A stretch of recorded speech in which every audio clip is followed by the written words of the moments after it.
상임 대표님께서 말씀하셨습니다만 연말이 되니까 다사다난이라는 말을 씁니다. 다사다난을 쓰면 쓸수록 우리는 한 가지 잃어버리는 게 있는 것 같습니다. 그동안 우리가 써온 다정다감이라는 말을 잃어버리는 것 같습니다. 다사다난 할수록 다정다감이라는 말을 우리가 잊고 있는 게 아닌가 그런 생각합니다. 우리 사회는 본래가 다정하고 다감한 사회였었는데 지금 세계적인 그 지표에 의하면 우리 한국에 가지고 있는 그 갈등의 지수가 상당히 높다고 합니다. 이것은 객관적인 자료에 의해서 나와 있는 겁니다. 그렇다면 우리 사회야말로 과연 다정다감한 사회라고 할 수 있을까요? 아무튼 그것을 직접적으로 연결할 수는 없겠지만 우리 사회는 지금 고도의 성장 속에서 분명히 잃어버리는 것이 있다 이렇게 생각되고요. 그런 현실 속에서 우리 종교의 역할도 사실은 무척 중요하다고 생각하는데 종교가 또 하나의 갈등으로 또 작용한다면 이건 또 상당한 문제가 있겠다 생각됩니다. 오늘 솔직히 저는 우리 이상 원장님이 발표하면은 그 토론자에 신부님이 오시리라는 전혀 생각을 못했습니다. 그래서 신부님이 안 오시면은 이상 원장님하고 저와 같이 좀 서학을 좀 많이 좀 후디게 좀 지적을 하고 하려고 했는데 신부님이 계시니까 좀 제가 좀 참아야 되겠습니다. 저는 이제 동학을 한 입장에서 사실 조선 후기는 유학과 서학과의 문제만은 아니었습니다. 거기에 또다시 이제 동학이 등장하면서 19세기부터 20세기 초기까지 결국 한국 사회는 조선 후기는 유학, 서학, 동학 세 삼학이 첨예하게 대립했던 아주 그러한 격변의 시대였다 이렇게 생각합니다. 그러한 사회가 지금까지도 어떻게 보면 지속되고 있다 이렇게 생각이 듭니다. 다만 또 우리가 가지고 있는 우리 민족이 가지고 있는 그러나 종교에 대한 포용성이 그래도 남다른 민족이고 또 우리가 수천 년 동안을 유교도 경험을 해보고 또 불교도 경험을 해보고 또 최근에 서학도 경험해보면서 종교에 대한 그런 포용성이 넓어지고 우리 경험 유전자 속에 그것이 있는 건 사실이지만 현실은 아직도 미흡한 점이 있다 이렇게 생각을 합니다. 이상 원장님의 그 주제에 대해서 또 우리 신부님께서 또 요약을 잘 해주셨습니다. 그래서 좀 중복되지 않는 범위 내에서 이렇게 좀 같이 토론을 이렇게 말씀드리겠습니다. 24쪽입니다. 우리가 지금 다종교 상황입니다. 그런데 한 가지, 이 다다익선이라고 했는데, 이 다자가 많으면 과연 좋은가요? 네, 다다익선인데, 그렇지도 않은 것 같아요. 이 다문화라는 또 다른 말이 또 지금 우리를 억누르고 있습니다. 우리가 서울에 살면서는 잘 느끼지 못하는 것 같지만, 지금 현재 보은군의 경우는 다문화 그 비율이 어느 정도 여러분 몇 프로나 됐다고 생각합니까? 가장 많은 다문화 비율이 뭐 한 10%, 한 5%요? 그 정도 된 것 같습니까? 다문화의 그 지금 점유율이 보은군의 경우는 37%입니다. 엄청납니다. 지금 우리는 지금 서울에 있으면서 시골 전혀 모르고 지금 살고 있습니다. 그 정도로 지금 이 다종교 상황이 전개되는 가운데 갑자기 지금 다문화가 와가지고 다문화가 다종교인지 다종교가 다문화인지 지금 모르는 혼돈기 속에서 우리가 살고 있는 것 같습니다. 어쨌든 다문화도 해결해야 되고 또 다종교도 해결해야 되는 두 가지 과제가 지금 동시에 우리가 걸맞고 있고요. 어떤 의미에서 이 다문화도 결국은 이 종교가 해결해줘야 되지 않느냐라는 것까지도 우리가 생각한다면 종교의 역할은 우리 스스로가 지금 다종교라는 이 병에도 걸려 있지만 어차피 우리는 우리가 해결해야 된다 이런 생각을 갖게 됩니다. 발표자의 내용을 간단히 요약을 해보겠습니다. 우선 첫째는 그 조선 후기에 있어서 성악과 유교인의 대립인데요. 과연 이러한 종교가 궁극적으로 이 사회의 이 통합이라는 말을 좀 너무 딱딱한 말로 생각하지 말고 사회가 어떤 그 뭐랄까요, 발전하는 데 있어서 순기능적인 기능을 하고 있는 거냐, 역기능적인 기능을 하고 있는 거냐 이런 것에 대한 기본적인 문제의식을 가지고 제기를 하는 것 같습니다. 그 다음에 이제 두 번째는 이 제사 문제인데요. 여러분들이 뭐 집안에서도 많이 경험을 하고 이웃에서 볼 겁니다. 이제 종교로 인해서 우리는 이 제사 문제라고 하는 또 다른 문제에 이제 직면해 있고요. 유교가 국교였을 때는, 유교가 국교였던 조선시대에는 제사 문제는 당연한 거였기 때문에 아무도 거기에 저항을 하지 못했죠. 그러나 이제 유교가 국교에서 이제 벗어나면서 종교가 자유화되면서 이제 제사 문제가 이 사회의 문제로 대두가 됐고요. 만약에 유교가 국교였다면은 그런 제사 문제 이런 문제에 대한 갈등의 치유를 아마 정부에서 하게 될 겁니다. 근데 지금은 종교가 자유화됐기 때문에 제사 문제 등으로 인한 겪고 있는 이런 혼란 등은 가정에서 스스로 해결해야 되는 그런 문제로 넘어왔습니다. 지금. 그러니까 제사 문제를 형제간에 다투거나 또는 고부간에 다투는 이런 문제들, 이런 것들을 그냥 가정 내에서 그냥 해결해야 되는, 그것이 어떻게 보면은 그 충격이 적은 것 같으면서도 개인들이 당하는 것은 또 엄청나게 클 수가 있다. 그래서 이제 국가가 이 문제에는 개입할 수 없는, 스스로 알아서 해야 되는 이런 문제로 지금 제사 문제가 개인의 문제로 지금 들어와 있다 이렇게 생각합니다.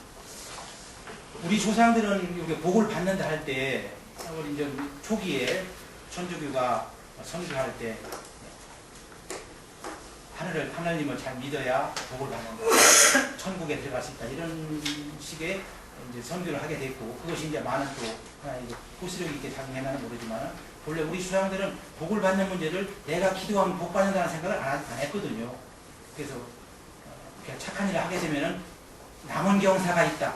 그 남은 경사 있는 걸 내가 조금 받는다 생각했지, 내가 기도하면 내가 복 받는다는 생각을 안 알면서 살았는데, 서학에 들어오면서 내가 기도해야 내가 복 받는다는 식으로 이 가치관이 완전 바뀌는 그런 상황이었죠. 그래서 우리 조상들은 가족 단위로 적선제가의 필요 여경이라고, 그냥 집에서 우리 집안이 다 같이 착한 일을 하게 되면 그것도 조상들이 받은 복 나머지를 내가 받는 거지, 내가 기도했으니까 내가 복 받는 사람과 그렇게는 1대1의 그런 복 받는 관념을 갖지 않았었는데, 아무튼 수학에 들어오면서 이 복의 개념이 완전히 좀 바뀌었다. 이것이 이제 여러 가지 이제 복합적인 문제를 야기했다고 이렇게 봅니다. 특히 이제 이 제사 문제에 있어서 조선시대에 가장 거부감을 느꼈던 것은, 뭐 우리 이상원자님은 아주 얌전하게 표현을 했습니다만은, 사실 위정 척사파들이 할 때는 뭐 소양을 완전 뭐 오랑캐로 하고, 그 이유는 뭐냐면 결국은 그런 식으로 신앙을 하게 되면은 아버지도 없고 임금도 없는 그런 세상이 된다. 그래가지고 그거에 대한 강렬한 저항을 했기 때문에 위정 척사파들의 그 주장은 여기서는 뭐 아주 우리가 입을 다물 수 없는 그런 상황입니다. 그것이 사실은 조선시대에는 그것이 가장 위기였던, 조선이 체제를 봤을 때는 가장 위기였던, 그런 위기로 느끼는 그런 과제였다고 이렇게 생각이 듭니다. 그런데 이제 저도 이거 하면서 우리 신부님이 오셨으니까 한 가지를 이렇게 여쭤보고 싶습니다.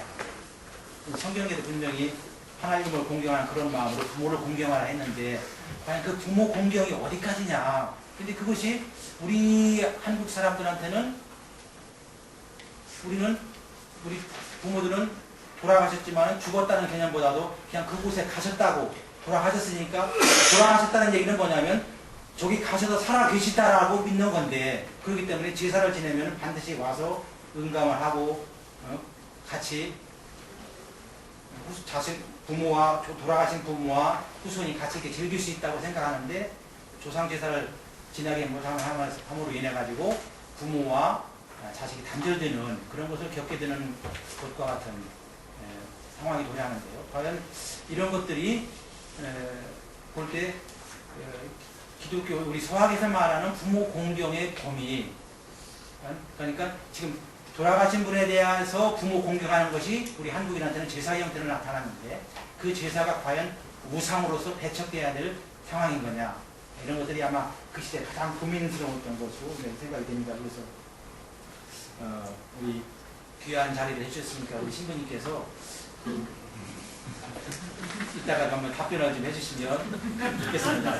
부모 공경의 범위가 살아있는 사람만까지 하는 것이 신앙에서의 옳은 바른 태도고, 돌아가신 부모에 대해서 공경을 표하는 것은 우상숭배에서 하는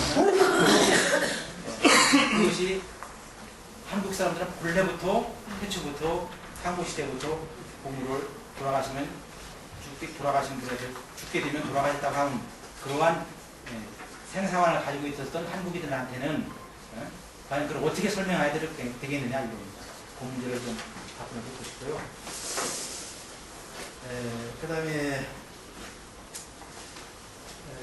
한 가지 이제 우리 이상 원장님께 여쭤보면은 종교 지도자들이 잘못된 판단을 인해 가지고 종교 간의 갈등이 유발되고 있다. 근데 물론 이제 종교 지도자들이 잘못된 판단을 인해 가지고 예를 들어 제사 문제를 제사를 지내도 괜찮다, 제사를 지내면 안 된다. 이 판단은 이런 경우는 이렇게 하고 저런 때는 저렇게 해가지고 우리 사이에 혼란도 주었지만은 과연 그러한 판단들을 과연 지도자들이 잘하고 있느냐에 관한 문제라고 했을 때 지도자가 과연 어떠한 태도로 신앙을 하고 또 우리 신도들을 대해야 되겠느냐, 지도자의 종교 지도자의 그 덕성에 관한 문제도 좀 연구를 했으면 좋겠습니다. 그런데 다만 문제는 뭐냐면 과연 지도자가 판단을 내리면 제사가 있을 수도 있고 없을 수도 있는 그런 건가? 그 배후에 그런 엄청난 어떤 그 조직력 또는 그 이데올로기가 작용해가지고 지도자도 어떻게 바꿀 수 없는 그런 것이 있는 건가? 우리가 같이 고민을 해봐야 될 것 같습니다.